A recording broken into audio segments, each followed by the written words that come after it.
Halo semuanya, selamat datang lagi di sesi bedah materi kita kali ini. Hari ini kita bakal ngelakuin eksplorasi sastra yang jujur aja lumayan dalam dan emosional. Kita bakal membahas sebuah cerpen memukau karya Moh Wan Anwar yang judulnya Sepasang Maut. Ceritanya tuh ngebawa kita ke sebuah perjalanan batin yang melankolis banget tapi juga super memikat. Kita bakal ngomongin soal obsesi, jarak emosional antar manusia yang kadang nggak bisa diseberangi, dan pastinya takdir mutlak. Di sini kita bakal lihat gimana alam bisa mewakili sisi paling terang, sekaligus sisi paling gelap dari jiwa kita. Nah, coba deh kalian perhatiin kutipan yang satu ini. Menghantui banget kan? Ini diambil langsung dari percakapan di dalam teksnya, dan sukses banget ngebangun fondasi misteri di cerita ini. Maksudku, coba bayangin, kenapa sesuatu yang seindah bentangan lautan di mata seseorang tiba-tiba malah dikaitkan sama kematian yang menjemput? Di titik inilah sang penulis benar-benar berhasil narik kita masuk ke dunianya. Oke, buat ngupas tuntas tragedi ini, kita bakal lewatin beberapa poin ya, mulai dari metafora laut dan maut, perbedaan perspektif daratan dan lautan, laut sebagai takdir mutlak, kenapa naratornya gagal paham, gimana evolusi sikap si karakter utama, sampai gaya bahasa penulisnya yang super melankolis. Alright, mari kita langsung selami ini. Bagian pertama, metafora laut dan maut. Jadi gini, poin krusialnya tuh ada di pergeseran makna laut itu sendiri. Awalnya, narator kita ngelihat laut bertakhta dengan cantiknya di mata perempuan yang dia taksir. Laut itu seakan bergulung di alisnya, di lekuk pelipisnya, dan kerasa hidup di setiap kata yang dia ucapkan. Ibaratnya, laut itu adalah representasi dari gairah dan obsesi hidup si perempuan. Tapi plot twist yang bikin nyesek adalah, menjelang akhir cerita, obsesi batin ini benar-benar jadi kenyataan fisik.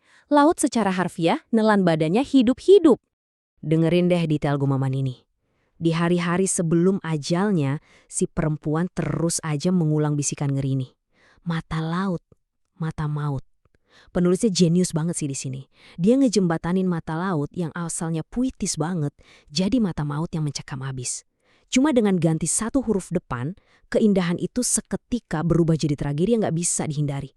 Lanjut ke bagian 2 nih, perspektif daratan melawan lautan. Kalian harus tahu, cerita ini tuh bukan cuma soal cinta bertepuk sebelah tangan. Ini soal dua orang yang cara pandangnya gak akan pernah bisa nyambung.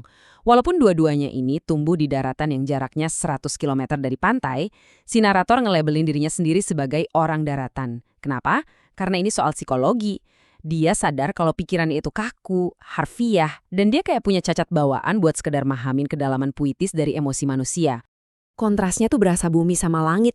Si mata laut punya koneksi batin yang dalam banget sama alam. Dia ngomong pakai metafora, hidupnya ngikutin pasang surut batinnya, jarak 100 km ke pantai itu nggak ada artinya buat dia.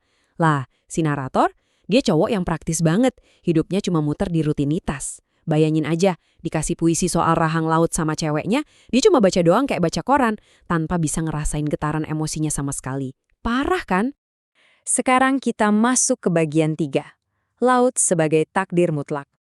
Buat tokoh utama kita yang perempuan ini, laut itu bukan sekedar hobi atau tempat healing. Laut itu panggilan absolut. Laut adalah takdirnya. Coba deh lihat totalitasnya. Dia rela ngorbanin semua uang dan tenaganya cuma buat laut. Dia nolak narator, nolak cowok-cowok lain, dan malah bilang dengan tegas kalau si narator tuh gak akan pernah bisa menyelami laut. Ini ngebuktiin kalau jiwanya udah sepenuhnya terikat sama samudra, gak ada lagi ruang buat dimiliki manusia biasa. Dan ini kalimat yang nggambarin situasinya dengan sangat brilian. Kemanapun kau beringsut, laut akan bertaut. Dari sudut pandang narator, laut itu digambarin kayak entitas yang selalu ngintai, maha hadir, dan bener-bener ngedikte tiap tarikan napas si perempuan. Mengikatnya di takdir yang udah nggak bisa ditawar-tawar lagi. Masuk ke bagian 4, kegagalan memahami dunia batin. Nah, ini nih part yang bikin kita gregetan sekaligus sedih ngelihat si narator. Kita bisa lihat akar patah hatinya itu dari ketidakmampuan dia secara kronis buat paham sama cewek yang dia suka. Dia selalu pakai logika kasat mata. Dia gagal nangkep arti laut di mata ceweknya, gagal paham puisinya, dan yang paling parah, pas si cewek datang dengan penuh keputusaan ngisyaratin kalau dia udah mau mati, si narator malah jawab pakai kalimat klise. Lebih baik terlambat daripada tidak. Duh, kalimat dangkal itu benar-benar nutup rapat pintu komunikasi batin di antara mereka selamanya. Mari kita lihat gimana efeknya ini di bagian 5, evolusi sikap si mata laut.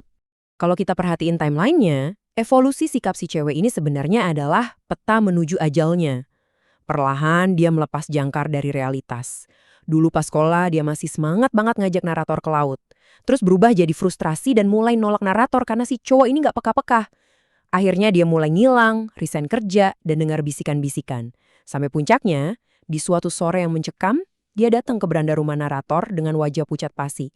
Bukan buat ngobrol santai, tapi minta doa, karena katanya laut di dalam dirinya udah surut dan maut segera jemput. Merinding ya? Terakhir, bagian 6, estetika gaya bahasa melankolis.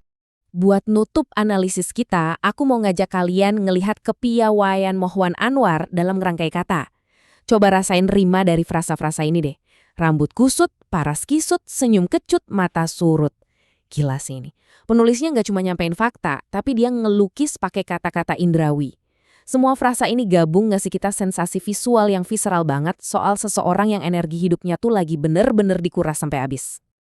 Dan strateginya nggak berhenti di situ aja. Dia bikin kita kehipnotis dengan ngulang-ngulang kata laut terus-menerus. Terus, pas kita udah hanyut dalam puitisnya cerita, tiba-tiba kita ditampar pakai kutipan berita koran investigasi yang dingin banget, ada wanita bersweater biru tewas berjalan ke ombak.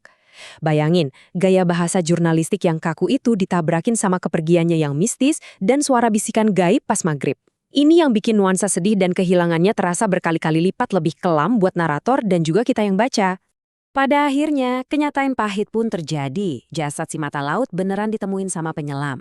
Nyisain si narator dengan rasa bersalah yang gak akan pernah hilang, terus dihantui sepasang mata gaib.